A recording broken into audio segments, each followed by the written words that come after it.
Good day, good afternoon, good night. How you doing? This is MCM and you're listening to You're Probably Right. Today we are going to have a serious conversation. Well, maybe not a serious conversation, but there's going to be a serious talk happening here. Now, of course, I'm only doing the talking, but just stay tuned.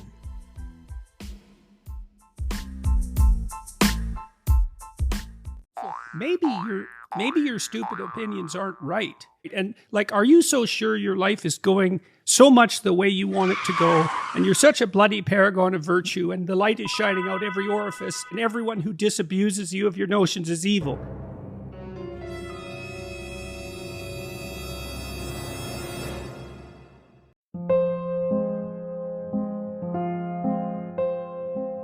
Hey everyone. This is MCM, your host, and you are listening to You're Probably Right podcast. I'm really happy that you decided to check me out today. I thank you, all of my regular listeners, those of you who actually clamor and make sure that you are ready and in the right spot to listen to what I have to say. Now, I know that a lot that I have to say sometimes is nonsense. I know that a lot that I say sometimes nobody probably really understands what I'm saying besides me and God.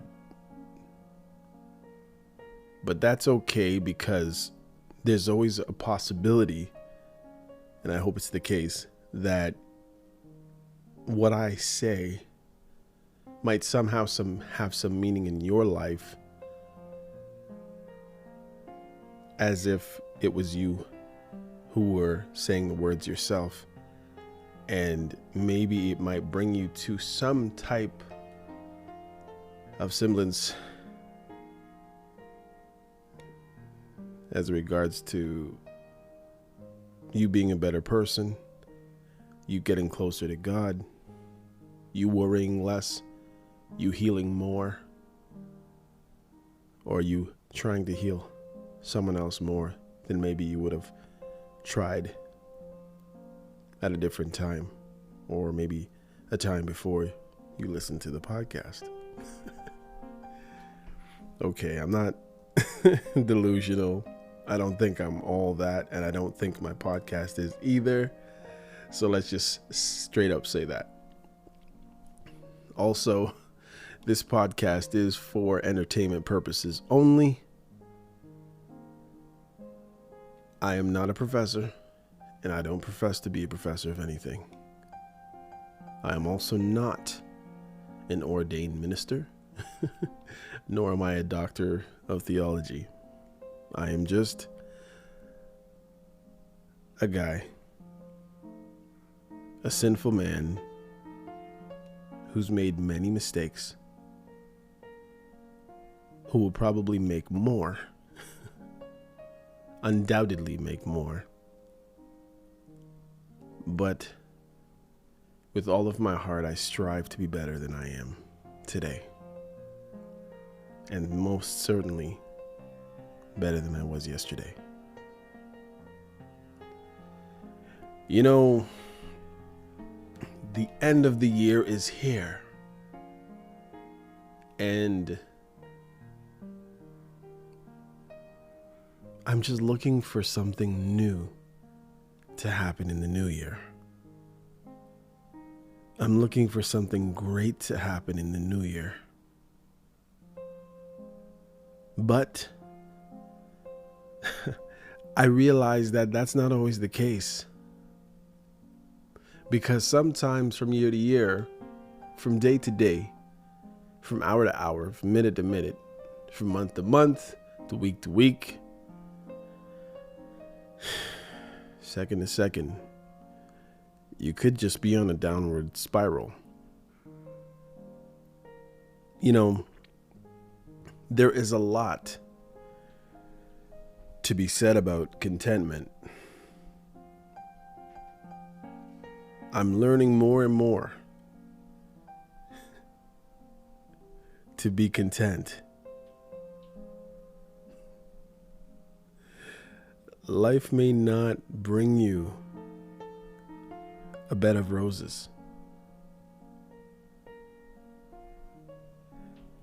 Things may not happen how you think, or because somebody told you that things are going to turn around, or to look at the world through rose-colored glasses, or look at the glass half full rather than half empty.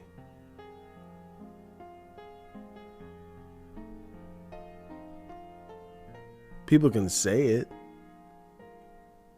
and eternally I believe it. But if you were to ask me whether or not things are going to turn around for every single person who does something good, listen, check this out. I'm going to get back into that a little bit more. But listen, it says, what is contentment? The word contentment, and I guess it's in Philippians 4:11, it comes from a Greek word that means self-sufficient or independent. The Stoics elevated this word, the ability to be free from all want or need. And I can tell you, and there's more to that, of course, it's on bible.org, but I just wanted to kind of speak to that a little bit, because, and I'm going to preface this by saying the people that I'm speaking about, they're not perfect. They're certainly less than perfect. I've personally seen some of the mistakes that they've made with themselves, with others.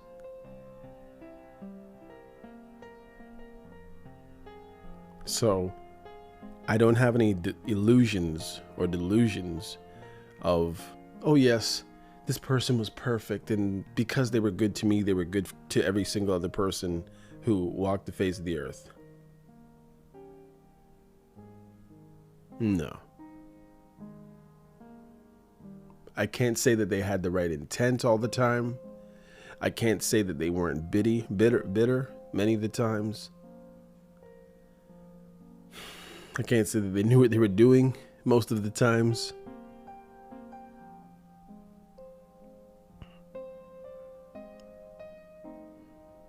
But listen to this.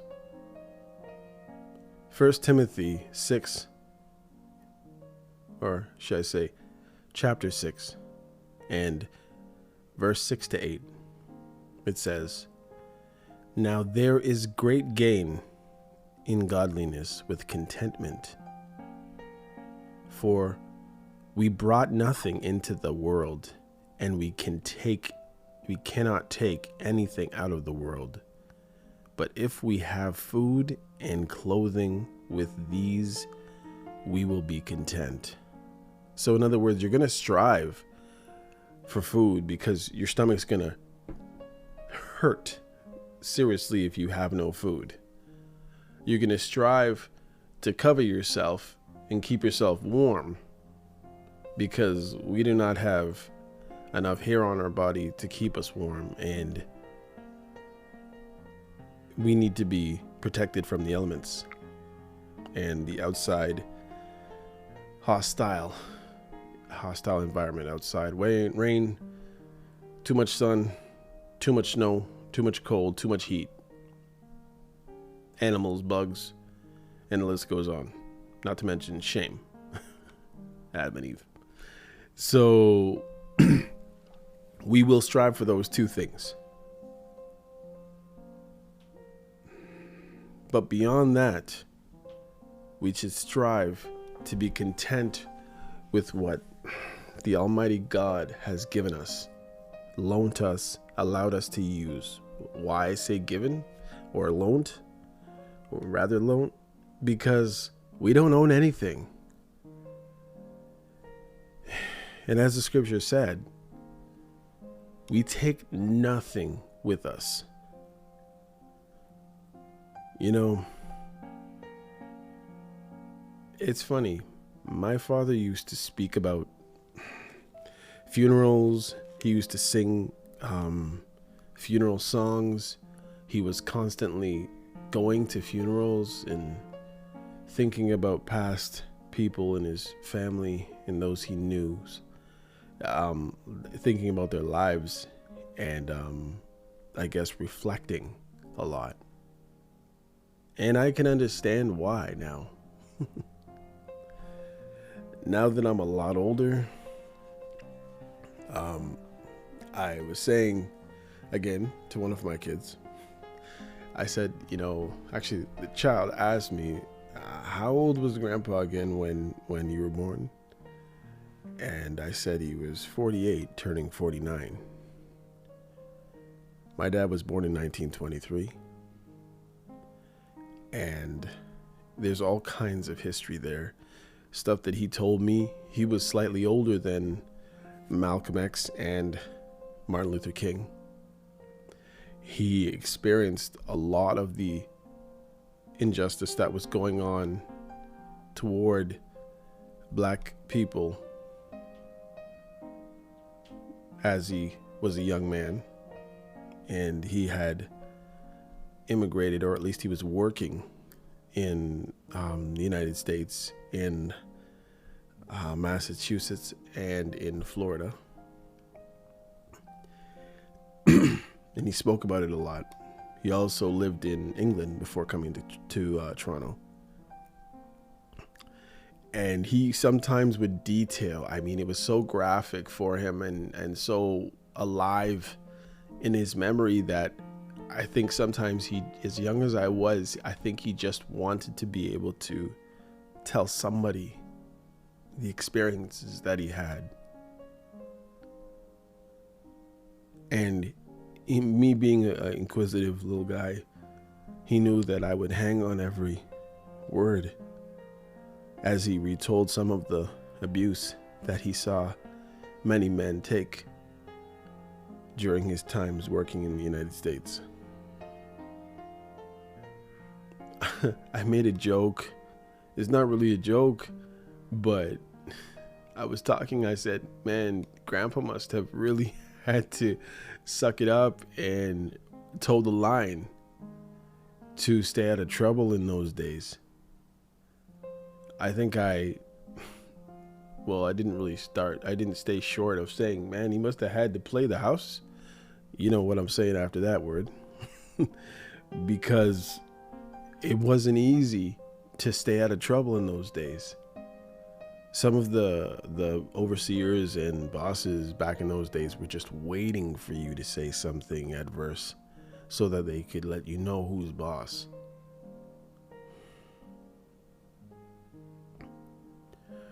But yes, through all that I saw with my father, the one thing I can say I saw was contentment. He never needed a better pair of shoes. He never needed a better suit. He never needed a better wife. He never needed a better lifestyle. He never needed a better house. He really, really, really lived a life of contentment. Now, he tried to provide, so for that, he needed more means, which he worked to that end. But it wasn't because there was some type of material that he was just lusting after. He was a man who never, as far as I saw, just say, I'm going down to McDonald's.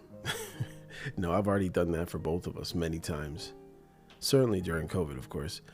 But it just wasn't a part of our life back then. My mom and my sisters and my cousins, whoever were living us at the time, they were the cooks.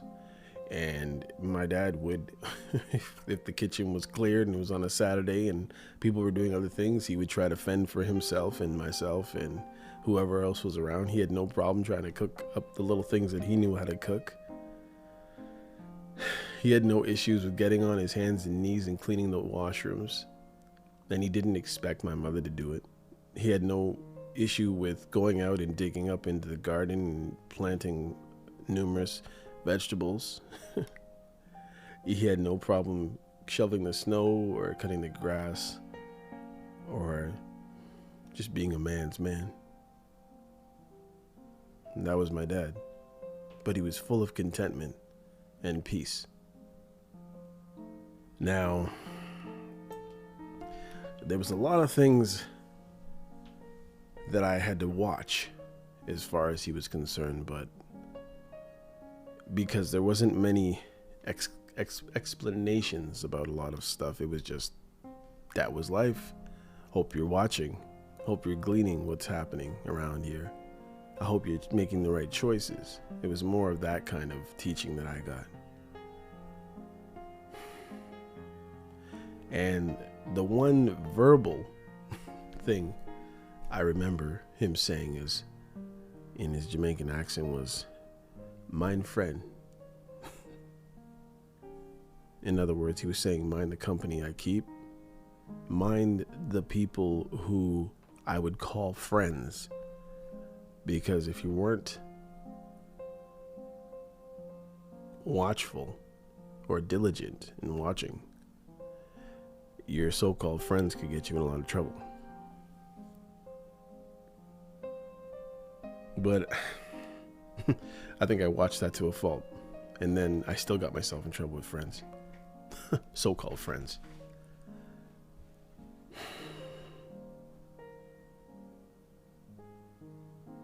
I guess it goes back. I wish he had said this one to me.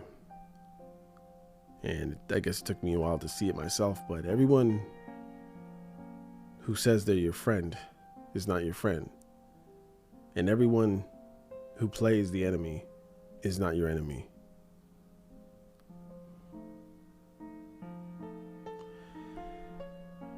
I just thank God for a godly father and a godly mother. Sometimes I feel, or I felt as a young man, that my parents were too content in where they were.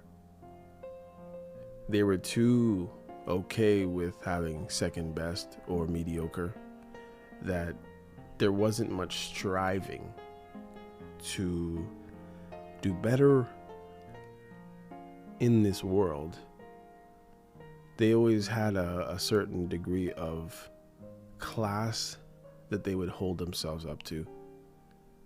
Even if it wasn't a reality as far as social status or social location or whatever, they would still hold themselves up to a certain class level, which was good in some ways and bad in others, because then sometimes it didn't ring true to me as growing up as very genuine in certain ways.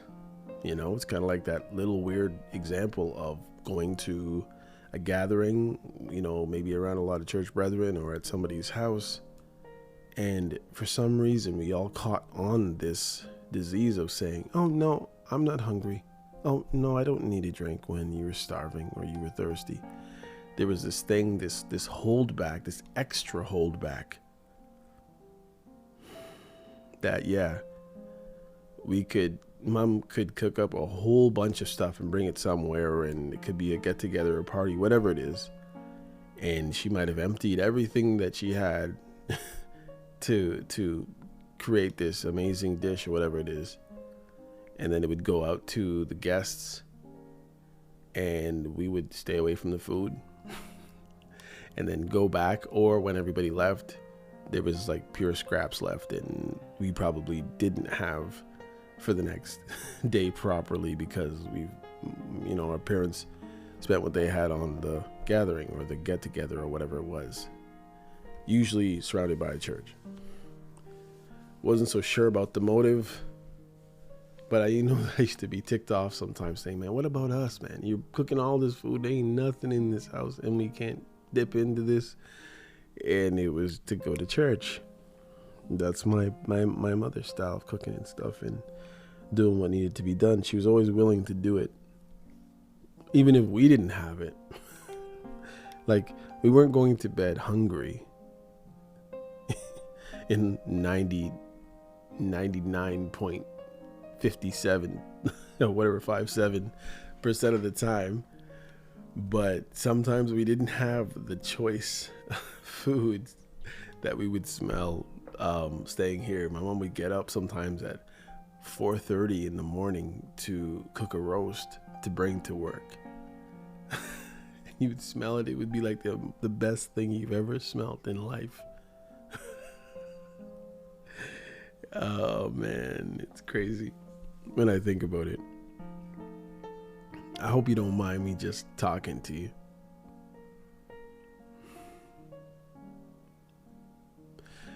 But I say all this, and I'm not going to go over all of the people in my family and their little stories.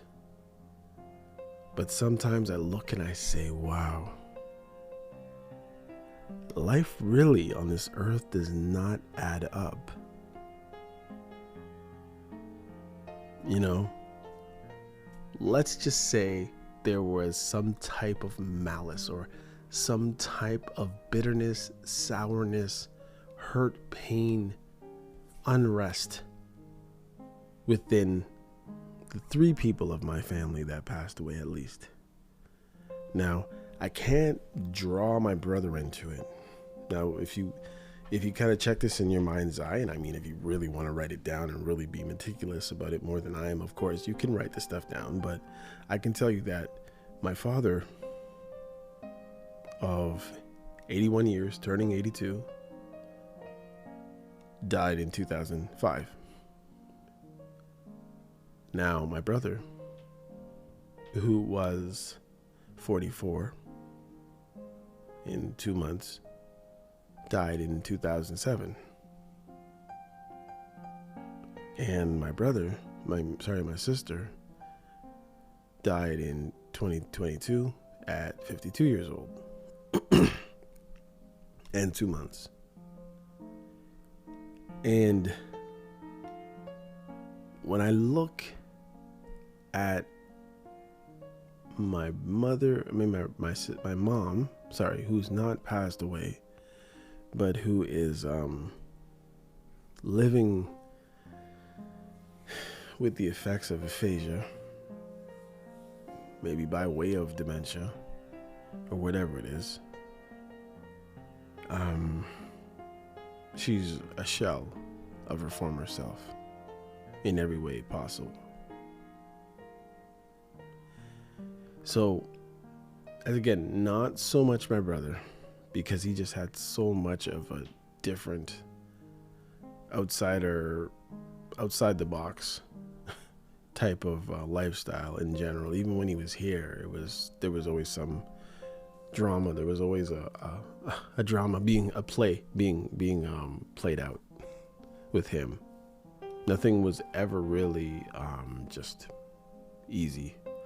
Go with the flow, no problems. There was always a problem. There was always a life or death situation almost with him. But when I look at my sister, my mother and my father, and I can literally look in my mind's eye the different scenarios, situations that they went through where they were trying to do something for someone else, or they were off to the side, meek and mild, not causing any trouble, or they were trying to make things better for someone else,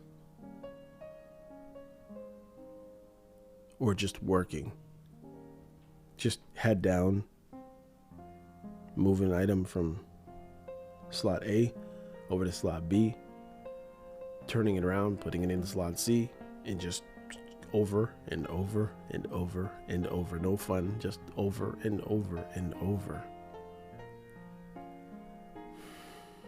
And the 3 of them, I never heard a swear word out of any of them.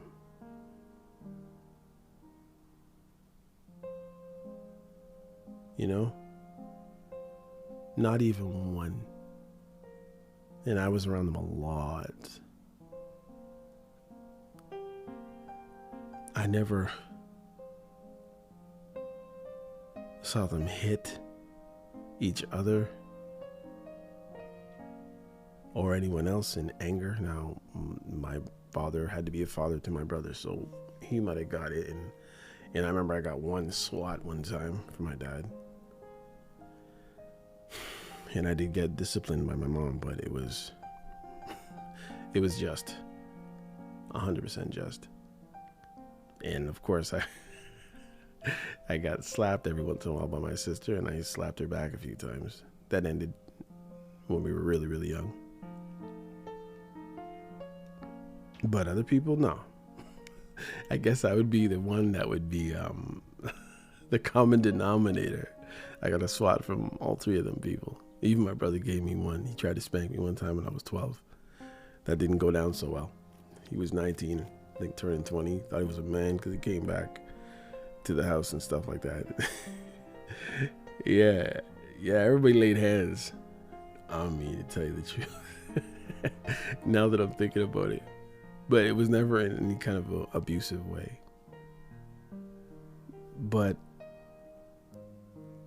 things, the reason why I'm trying to let you in on a little bit of this life is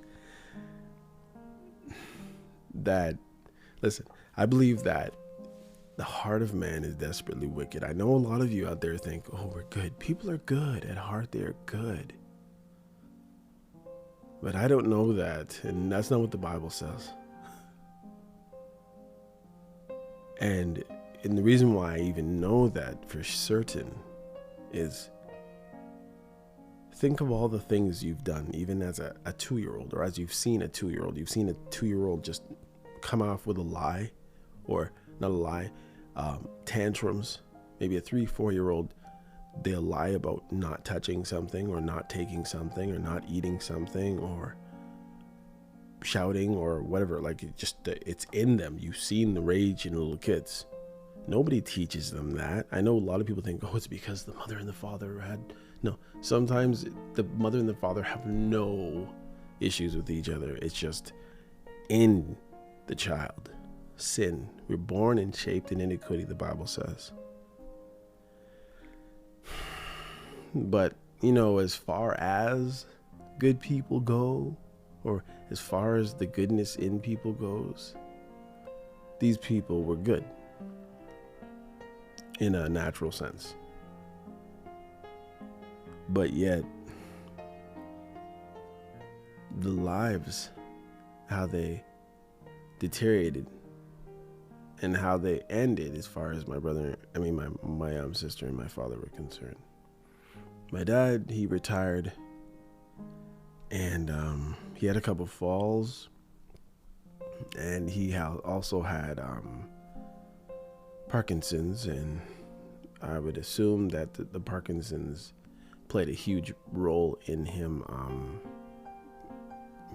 falling.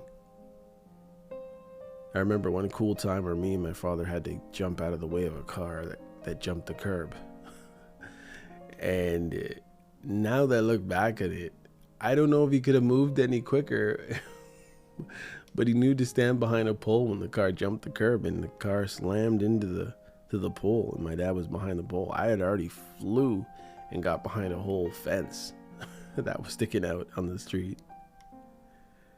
But I just think about the situations and how my dad was fighting his disease probably early in his early 60s, but he kept chugging along and was able to retire on time. But he retired, and he might have had 4 to 5 years of relaxation. I won't say good health and good life, but then Parkinson's really took over. He started falling asleep in the chair, and mouth open, eyes open, the tremors, My sister taking care of my father. Even one day went across the street to the store, and she got hit by a car. It fractured her leg and gave her back problems. The doctors gave her hell, tried to treat her like she was faking stuff. that stuff never ended in her life, or her bodily pains from that accident. She worked as a caregiver for my father, mostly more than anybody else, for certain. My mother was a woman who, and by the way, my father was a person who worked for the CN Rail, Via Rail, in Toronto at Union Station. Worked in maintenance and some other little areas, but always was dependable and always on time for his job, and worked overtime whenever it was requested. He was open. My mother worked at a nursing home here in Toronto. Let's see. My dad worked for VIA, which was CN at first, but he started in 1966, and he stopped working there in 1988.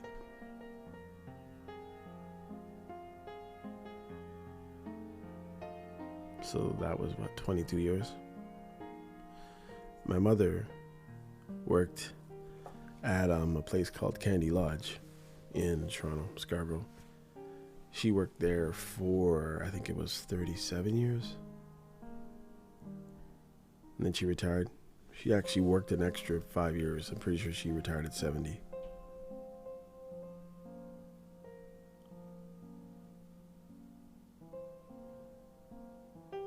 Even that's crazy. Now that I think, she just turned 80.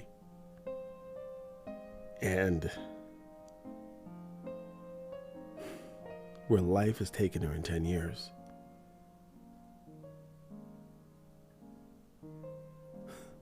It's crazy. Maybe it wasn't 70. Sure feels like it was 70. And I know that she spent around her 70th, 71, 72 years helping other people who were sick. But she worked with seniors. And now to see the state that she's in. My sister, who worked at home and was taking care of my father, and was taking care of my mother when she took care of helped take care of my father until he passed. We all helped, but as I said, she was more available, so I would say she did. Even though my mom as well did, and my other sister did, and I chipped in here and there. I pick up my dad, move him from one bed to another to help so they could do more of the other stuff. And, we chipped in. We were a helping family in that sense.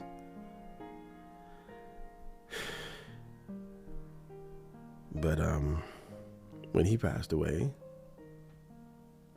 there was a little bit of relaxation, a little bit of, that wasn't something nobody had to do. We got rid of the bed that my father stayed on and all of the bed pads. I wish we kept the bed. I wish we kept the bed pads. Because my other sister, who at present needs 2 knees, and she needs some other stuff done, along with my mother got her knees done as well.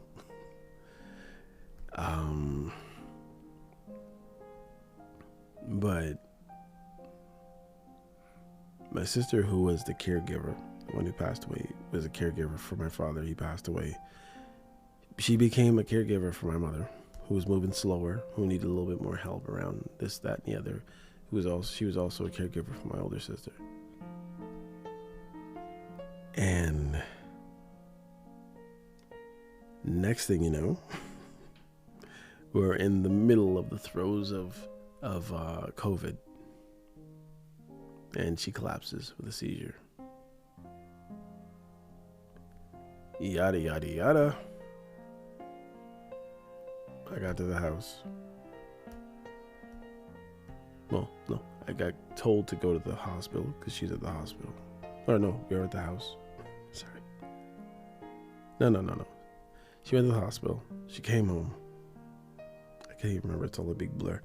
But anyhow, I had my suspicions of what was going on. For whatever reason, I thought it was cancer. And when the doctor was speaking, we were all whoever was left some of the grands were in the room, and doctor was on the speakerphone. They did some tests. I did end up at the hospital with my sister. That's what happened. Came home. They did some blood tests and a few other tests. And the day we're at the house, and they said, yeah, it was cancer. And it's like, I knew it. Like, I didn't say anything to anybody else because I didn't want to, like, you know, you figure if you say stuff to people that, you know, it's almost like you caused it by saying it. Like you jinxed the whole situation, kind of, you know? But, anyhow, she passed away from cancer. The thing is, she was the caregiver of my sister, my other sister, and my mother. Me going through a breakup and other things between jobs, moving, a whole bunch of other stuff, moving, a whole kinds of moving parts. And here I am, remembering my sister who passed away this year, remembering my father who passed away years ago, and my brother, thinking about the situation that my mom's in and my other sister. We got 2 lift chairs in the room, put it that way. Nobody's getting up unassisted, put it that way. I am the only one standing of my immediate family, literally.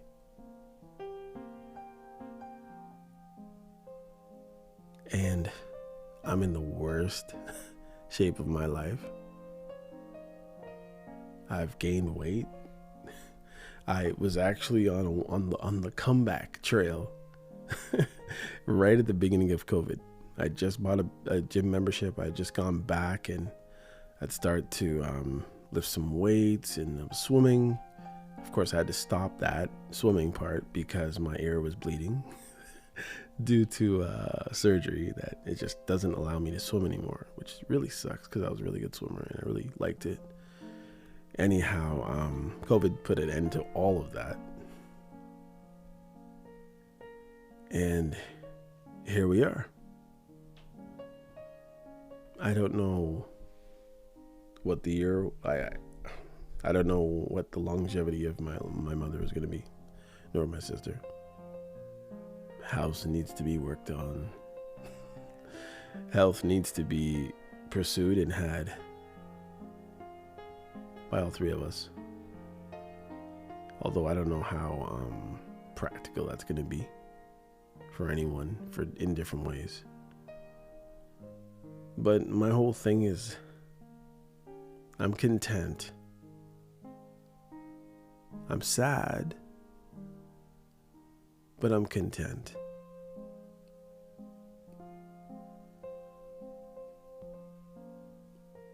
I don't think life owes me anything.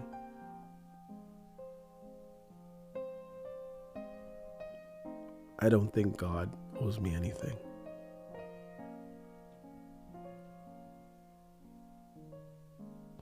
Now, am I saying I wouldn't prefer to have a better job or more money or some sort of love life or someone who cares or someone who's going to stick around?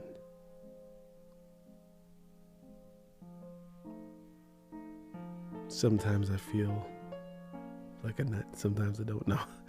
Sometimes I feel like life could be so much different in different ways.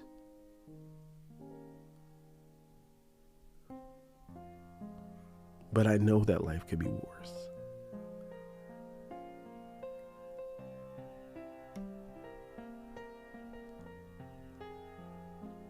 In this year,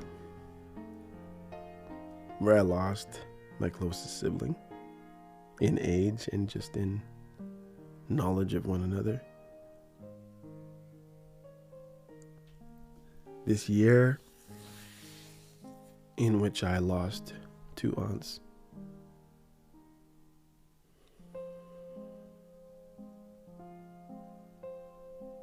In this year where my mother fully lost the capability to hold down a conversation in English, although it was dwindling for about a year and a half before this year.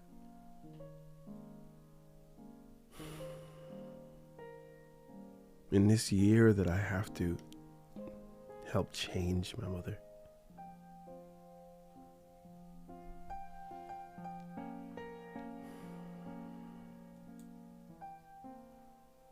You know, I still don't believe that I'm owed a better life.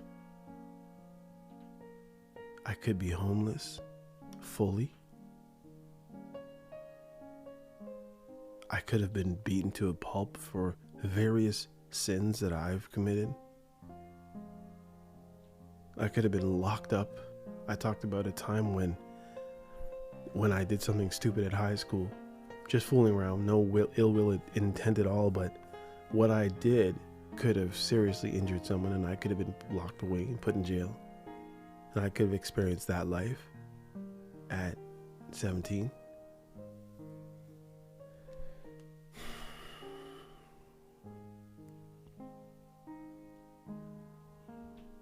I have 3 kids, and they could have all not made it out of the womb, or could have been born with serious defects. Things could have been worse with their health. Health hasn't been perfect for all 3 of them, but it could be worse. I could have been born in the 50s, 40s. I could have been born in the times where my father was talking about what was going on in the United States.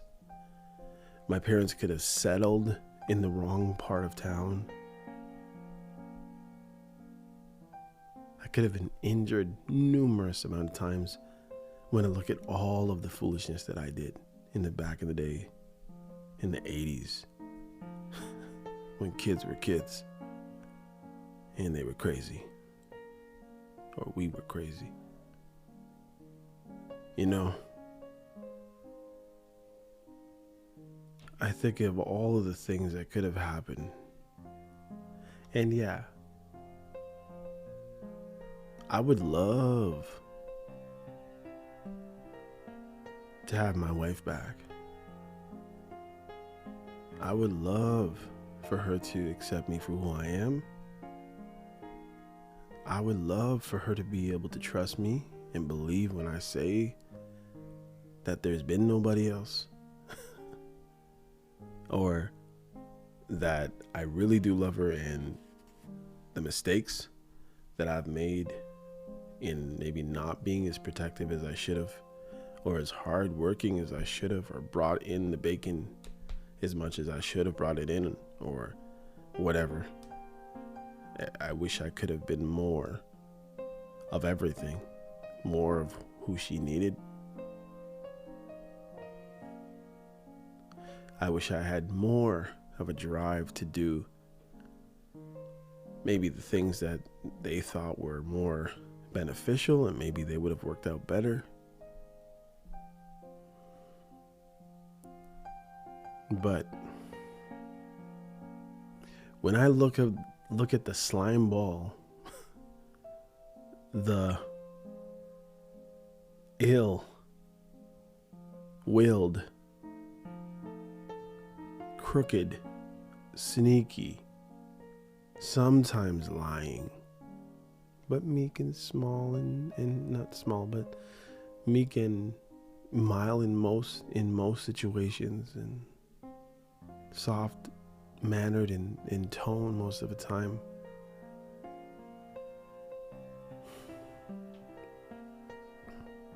But yet sneaky and not always honest.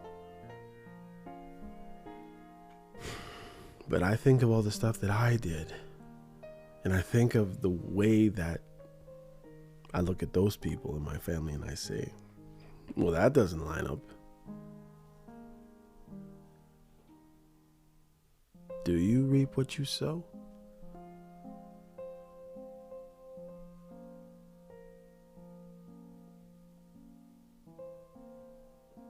Could things be worse for those people that I've spoken of? I guess they could have been. To tell you the truth, and I'm telling you, most people would say that, yeah, I'm a nice guy and I didn't cause that much trouble and I helped people when I could and I'm still helping when I can. And I guess to some, someone might say that I'm not trustworthy, but I've been trusted with a lot. I could have caused a lot of problems for other people, but I've kept my head straight and I've done, even though it doesn't seem to some people that I have, if you really, really wanted to count the numbers, I could be a lot worse of a person when you think about it. But life could be worse because of the things that I have done. If we were just basing life on faults or basing life on sins, I could have had a much worse go of it.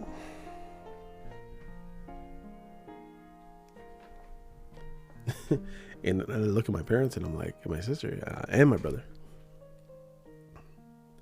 and I'm like, I'm probably the worst one out of all of them.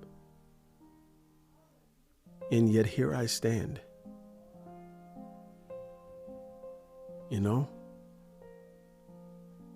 Do I have some comeuppance? I know that Jesus died on the cross for my sins and he washed my sins away. I know that we do still deal with the effects of our sins, but we do know that in the spiritual realm that they have been washed away.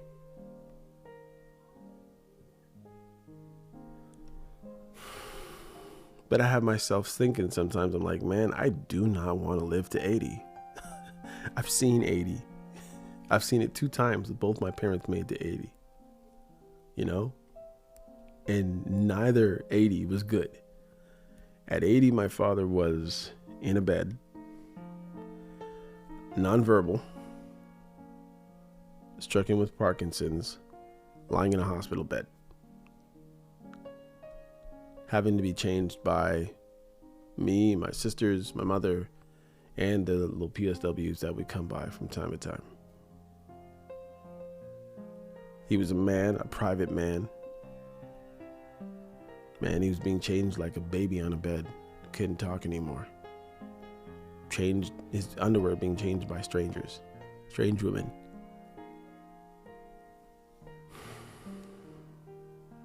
I think of my mother. She's being changed by her son, her youngest son, and her other daughter, who tries, but she's ailing herself.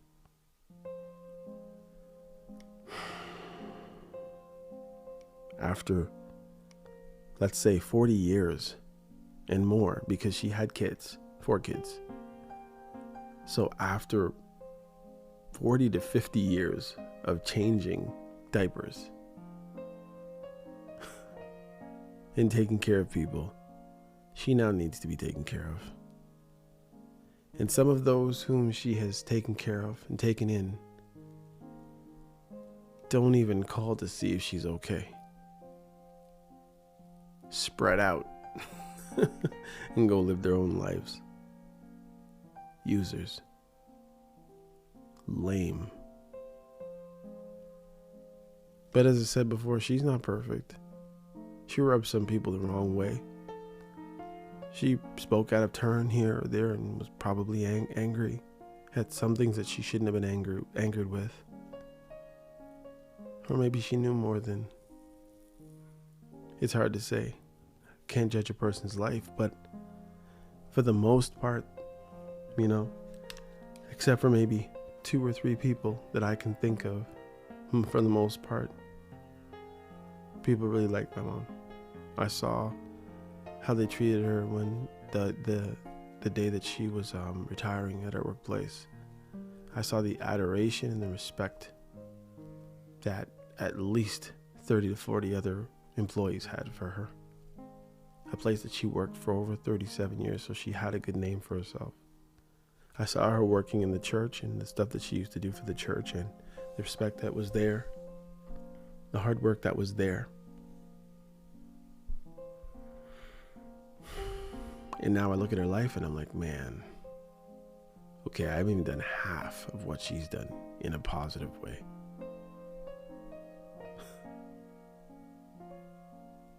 So you understand that I'm content, and if anything, I've come up short if I were to compare these people who are giants in the faith compared to me. All of them. Even my brother. As messed up as the situations that he was a part of and things that ailed him.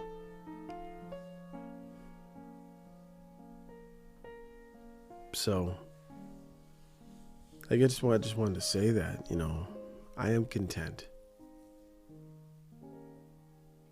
I dread the future. I look back on the past. I miss my family. I made a remark the other day. I said that, I felt like I was growing up in the Huxtables. And somebody took it as a negative.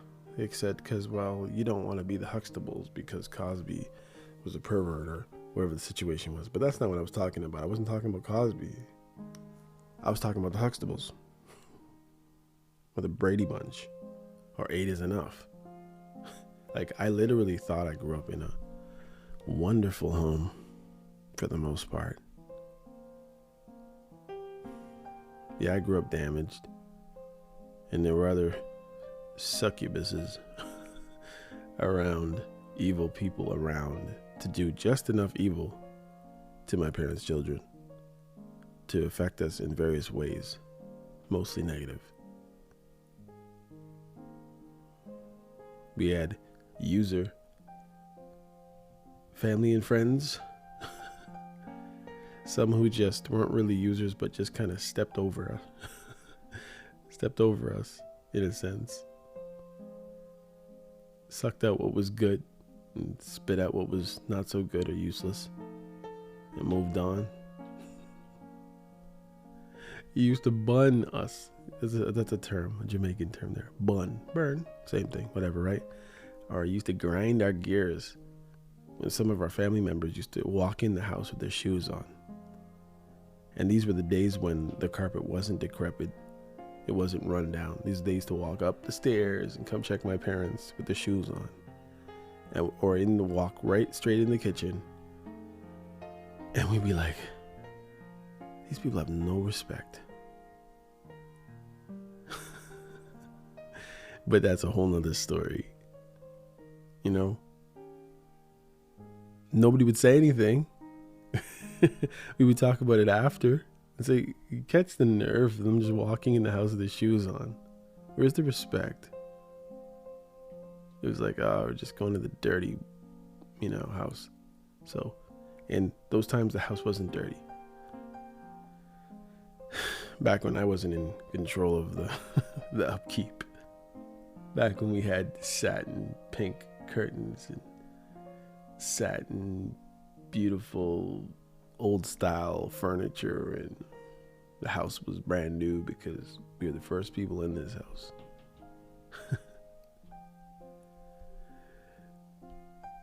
But then I look at the life of some of them, and yeah, it made sense. Anyhow, love for everyone. Love for those who helped us.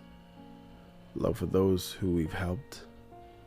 Love for those who've hated us and hurt us. But most of all, we have love for God. But I just know that if I had any advice to give anyone, especially someone coming up, I would say, give your life and your heart to God, to seeking God, to stretching your hands out to the things that God would want you to stretch them out to be a blessing to other people. Be nice to other people. Be giving to other people. Now, be harmless as a dove, but as wise as a serpent. Don't put yourself into situations where you can be mortally, spiritually, emotionally damaged, but always be willing to put yourself in harm's way to help a brother or a sister. But don't do it in a way that somebody can just feel that it's okay to use and abuse you and curse your name and curse you and disadvantage you and do all kinds of manner to you. You know? I can't say that things are not going to come back to bite you in the tail when you're good or you're bad. But there is a Father up above who's looking down in tender love. And it does make a difference if you're good or bad.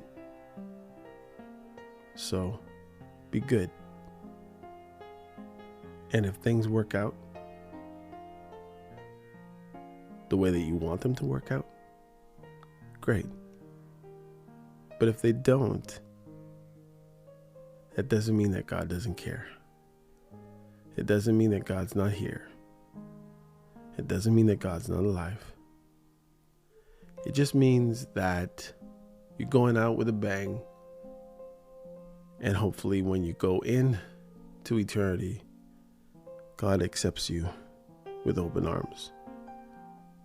Things aren't always going to work out, and they may never work out. Or they might work out for a while, and then you may never recapture that, whatever it is that makes you so happy or brings you so much joy. It just might not. But that's okay. God loves you anyway. Yeshua cares for you. He cares for you as a believer. He is interceding for you as a believer. So believe. Confess with your heart. Confess it in your heart. Confess it with your mouth. The Lord Jesus. And don't sweat it, because God's in control.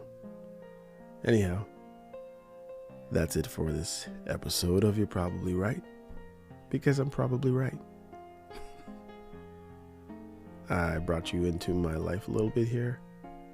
I hope you can respect it, and I hope you can use it to do something wonderful, to tell somebody something maybe you didn't think you could tell them before, that you could be a positive or a loving action, word, or behavior in someone else's life, and hopefully there's some use here for you and for someone else.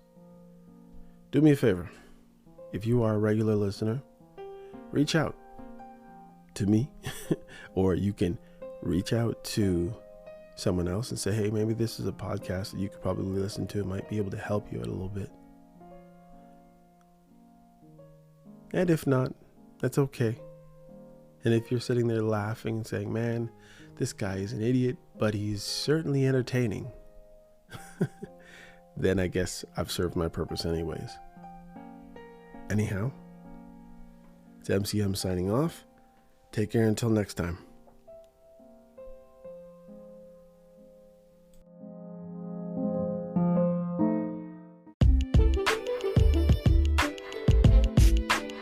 Hey, come check out You're Probably Right podcast. Society is getting more unpredictable every day, but at the same time, predictable in its unpredictability. Say that 4 times real fast.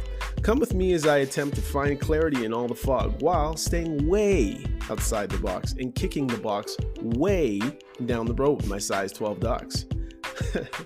I use the Bible, experience, education, fortune, misfortune, life's lessons, life's mistakes to sort through all the mess. I talk about news, God, God, self-help, sports, sickness, health, music, parenting, love, humbleness, hurt, pain, joy, and all the things that might make you say, I never thought of it that way. Hopefully, anyway. Also, I take a stab at answering tough and not so tough questions, and all the while understand that, listen, sometimes you end up in the hot seat and there's no thermostat. Well, that's how it is here. And because there's no topic, very few topics off the table, Torontonians will understand that Doug Ford reference there. Hopefully the podcast will be helpful and uplifting. And hey, maybe you'll find your own private Idaho here somewhere. Hope to see you soon.